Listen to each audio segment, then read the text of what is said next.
ఇక్కడ ఉండే కార్యకర్తలు మీకు అందరికీ కూడా ఒకటే విజ్ఞప్తి చేస్తున్నా, పొరపాటున కూడా వాలంటీర్ వ్యవస్థ పెట్టే ప్రసక్తి లేదని మాట, పొరపాటున కూడా వాలంటీర్ వ్యవస్థ పెట్టే ప్రసక్తి లేదని మాట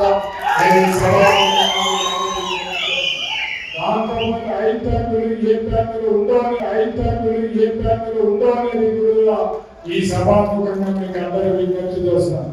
ఎవరు కష్టపడి పనిచేస్తున్నారో, ఏ నాయకుడు కష్టపడుతున్నారో అటువంటి నాయకుడిని ఖచ్చితంగా గుర్తింపు ఖచ్చితంగా ఉంటుంది. కాబట్టి నాయకుడు పార్టీ కోసం కష్టపడి పనిచేయాలని నేను ఈ సభాముఖంగా విజ్ఞప్తి చేస్తున్నాను.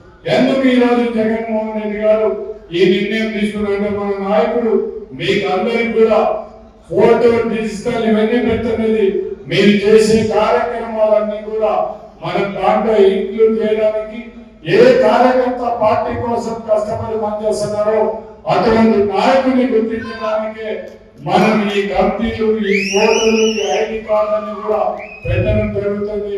మీరందరూ కూడా మనం ఐడి కార్డు ఇవ్వడం జరుగుతుంది. కాబట్టి మనకు ఉగాది లోపల మొత్తం రాష్ట్రం లెవెల్ అన్ని అయిపోతే ఉగాది కల్లా మీకు అందరికి కూడా ఏ పదవులు ఏ హోదాలు ఇచ్చినామో ఆ హోదాల్లో మన నాయకుడు జగన్మోహన్ రెడ్డి గారు మీకు ఫోటో ఐడి మీకు తొందరలోనే మన ఉగాది లోపలనే మీకు వచ్చే విధంగా ఏర్పాటు చేయడం జరుగుతుందని కూడా నేను ఈ సభాముఖంగా విజ్ఞప్తి చేస్తున్నాను.